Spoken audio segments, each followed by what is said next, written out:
Hey guys, Steven here back with another video, and today I'm going to show you how to create the thermal camera effect in Adobe After Effects. I've already made a video on how to do this in Photoshop, so in case you just want to do this for a photo and not a video, I would look at that tutorial. I'm also going to link a playlist below with a bunch of different After Effects tutorials. If you find this one helpful, you might find those ones helpful. So yeah, if you guys enjoyed this video, make sure to hit the thumbs up button. Let's get straight into it.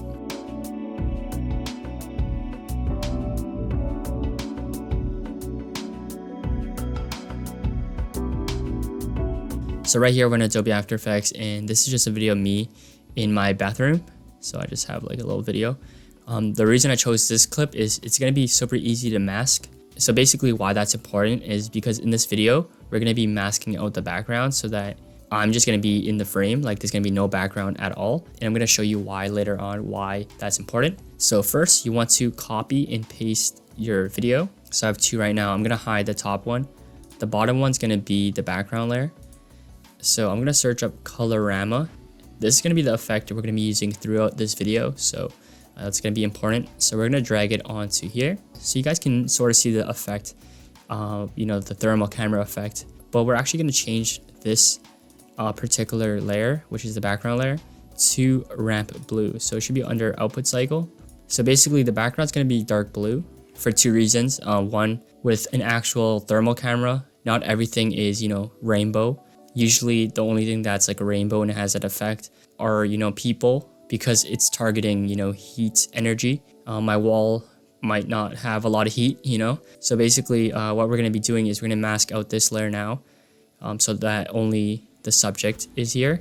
And then we're going to apply the effect. So just imagine this without the background.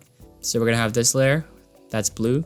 And on top of it, it's going to be Rainbow Steven. So I'm just going to delete this for now. We're going to go ahead and mask this out. So if your video is only like a few seconds, you can use the pen tool. It might be a little bit more precise. But I'm actually going to be using the roto brush tool, which sort of fills in the gaps for you. And it does some of the work for you. So you don't actually have to mask every single frame out. It'll sort of fill in the gaps if you do it right. So you want to double click on the layer you're editing, which is going to be the top layer. And we're just going to select the subject. So you want to create a general outline. You can see it didn't work perfectly. So if you selected something that you didn't want, you can hold Alt and just click on that area or drag on that area, and now it removes the selection. I'm not going to make it super perfect or this video would be pretty long and I don't want it to be like 20 minutes. But you can see here I selected the first frame. If you go to the next frame, you can see it's also selected, even though I only selected the first frame. So if we go through this video, there's not going to be any change until, I move it like right here. So we're just going to go ahead and select it again. And you can see now it got a lot better at selecting me because the first few frames. So once again, I moved the other way and the mask is gone. So we just have to add it again. So that was probably like 20 frames that I only really edited like 4 of them. So once again, perfect. This is actually surprising. The last time I used a clip with me in it also, but me with a white sweater, and it was a lot worse. So having a contrast between the subject and the background is actually quite important. So a couple tips. If you want to zoom in, you can, use this tool right here, but I prefer using Alt. So hold Alt and just scroll up with your mouse. I think that's a little bit better. And also if you want to move around, you can press H, which is the hand tool, and you can sort of just pan. And I also like using this magnification tool and pressing fit so that it fits on screen. So we're around halfway done and I haven't really done much. It's just every few frames I have to select the mask again, but it's typically pretty precise. So right here, once again, this might be the hardest part of mask because I'm zooming in, but even then it's not that bad. If there's more elements in your background, it might be harder because it might automatically detect that as the subject. So be aware. And also when the light changes, you can see has trouble detecting what it is.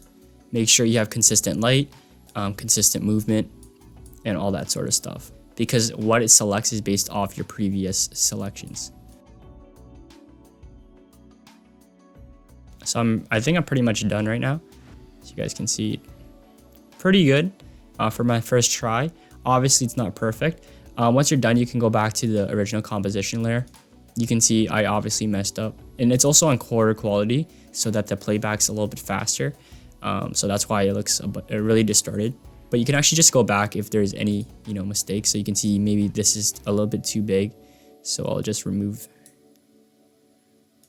sort of like the mask right there. So if I go back, there's less white areas. The white area is just the background, obviously. But it actually doesn't matter too much because we're going to apply the colorama effect and you can barely see that.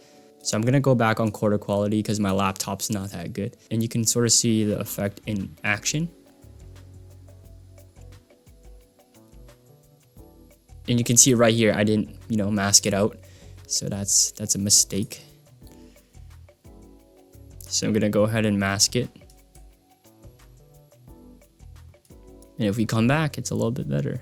So this is actually when the light changes. So the great thing about this effect is it's actually responsive to light changes and movement and stuff like that. I'm going to show you some additional things you can do. So first, you can see the mask obviously is not perfect. The edges are a little bit rough. So what you could do is you can increase the feather. So it's a little bit smoother. So you can see a slight difference. If I adjust it, you can see what that does.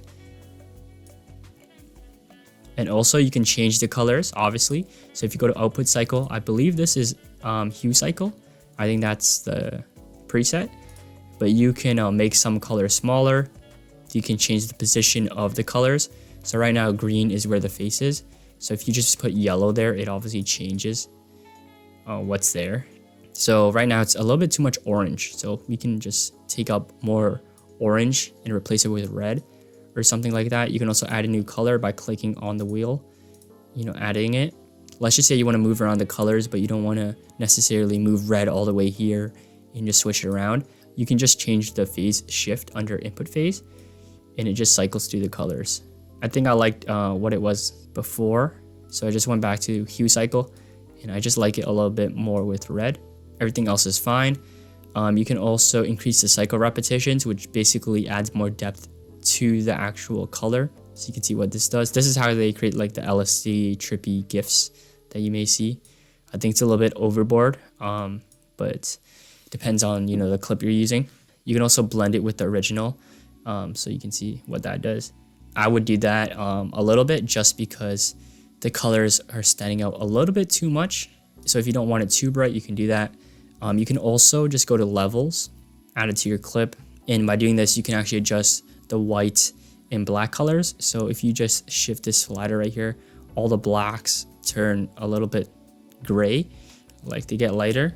You can also do that through output black, and you can do that with output white as well. So obviously there's a slight difference. It just gives a flatter look. So yeah, that's about it for this video. If you guys enjoyed, make sure to hit the thumbs up button and also check out the links in the description for my Discord channel as well as my Facebook group. It's a great place to just connect with different creators that are on this channel and subscribed. There's a lot of videographers, graphic designers, photographers on there, so it's a great place to connect. If you guys enjoyed, make sure to hit the thumbs up button. My name is Steven, and I'll see you in the next one.